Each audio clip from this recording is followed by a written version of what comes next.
Eukaryotic कोशिका में तीसरा देख लेते हैं अंतःझिल्लिका तंत्र। अंतःझिल्लिका तंत्र के बारे में देखते हैं। झिल्लीदार अंग कार्य व संरचना के आधार पर एक दूसरे से काफ़ी अलग होते हैं। इनमें बहुत से ऐसे होते हैं जिनके कार्य एक दूसरे से जुड़े रहते हैं, उन्हें अंतःझिल्लिका तंत्र के अंतर्गत रखते हैं। इस तंत्र के अंतर्गत अंतःद्रवी जालिका, गाल्जिकाय, लयनकाय व रसधानी अंग आते हैं। सूत्रकणिका, माइटोकॉन्ड्रिया, हरित लवक व पराक्सीसोम के कार्य उपरोक्त अंगों में संबंधित होते हैं, इसलिए उन्हें अंतःझिल्लिका तंत्र के अंतर्गत नहीं रखते हैं।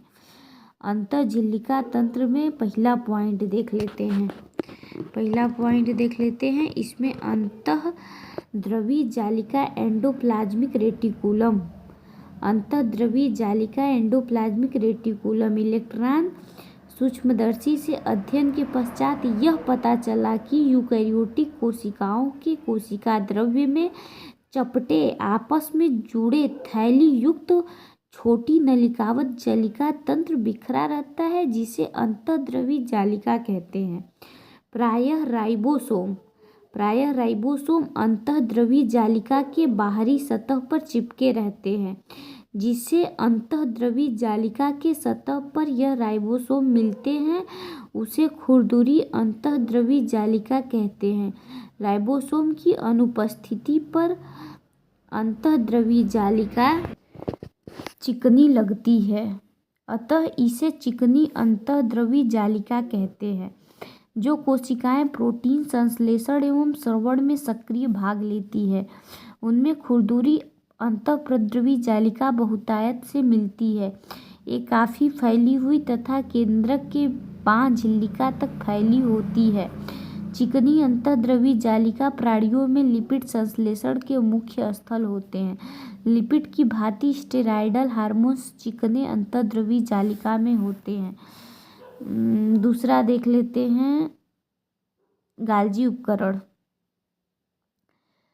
कैमिलो गाल्जी 1898 में पहली बार केंद्रक के पास घनी रंजित जालिकावत संरचना तंत्रिका कोशिका में देखी, जिन्हें बाद में उनके नाम पर गाल्जिकाय कहा गया।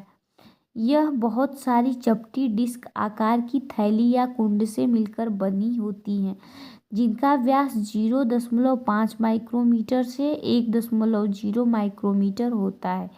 ये एक दूसरे के समांतर ढेर के रूप में मिलते हैं, जिसे जालिकाएं कहते हैं। गाल्जिकाय में कुंडों की संख्या अलग अलग होती है।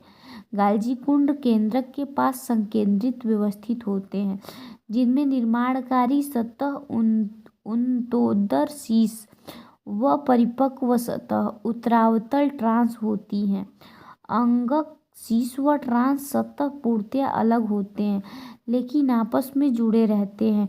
गाल्जिकाय का मुख्य कार्य द्रव्य को संवेष्टित कर अंतरकोशिकीय लक्ष्य तक पहुँचाना या कोशिका के बाहर स्रवण करना है। संवेष्टित द्रव्य अंतःद्रवी जालिका से पुट्टिका के रूप में गाल्जिकाय के शीर्ष सिरे से संगठित होकर परिपक्व सतह की ओर गति करते हैं।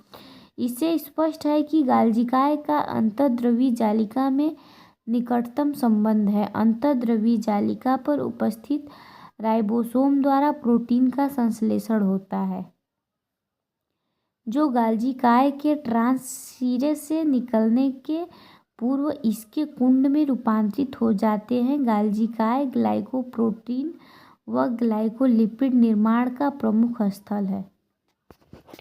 लयनकाय, लाइसोसोम। यह झिल्ली पुट्टिका संरचना होती है जो संवेष्टन विधि द्वारा गाल्जिकाय में बनते हैं। पृथक्कृत लयनकाय पुट्टिकाओं में सभी प्रकार की जलअपघटनीय एंजाइम जैसे हाइड्रोलेजेज, लाइपेसेज, प्रोटोएसेज व कार्बोहाइड्रेजेज मिलते हैं, जो अम्लीय परिस्थितियों में सर्वाधिक सक्रिय होते हैं। ये enzyme carbohydrate, protein, lipid, nucleic अम्ल आदि के पाचन में सक्षम है। रसधानी। चौथा देख लेते हैं रसधानी वैक्यूल। कोशिका द्रव्य में झिल्ली द्वारा घिरी जगह को रसधानी कहते हैं। इसमें पानी, रस, उत्सर्जित पदार्थ व अन्य उत्पाद जो कोशिका के लिए उपयोगी नहीं हैं भी इनमें मिलते हैं। रसधानी एकल झिल्ली से आवृत होती है जिसे टोनोप्लास्ट कहते हैं। पादप कोशिकाओं में यह कोशिका का 90% स्थान घेरता है। पौधों में बहुत से आयन व दूसरे पदार्थ सांद्रता प्रवणता के विपरीत टफेनोप्लास्ट से होकर रसधानी में अभिगमित होते हैं। इस कारण से इनकी सांद्रता रसधानी में कोशिका द्रव्य की अपेक्षा काफ़ी अधिक होती है। अमीबा में संकुचनशील रसधानी उत्सर्जन के लिए महत्वपूर्ण है। बहुत सारी कोशिकाओं जैसे आद्यजीव में खाद्य रसधानी का निर्माण खाद्य पदार्थों को निगलने के लिए होता है।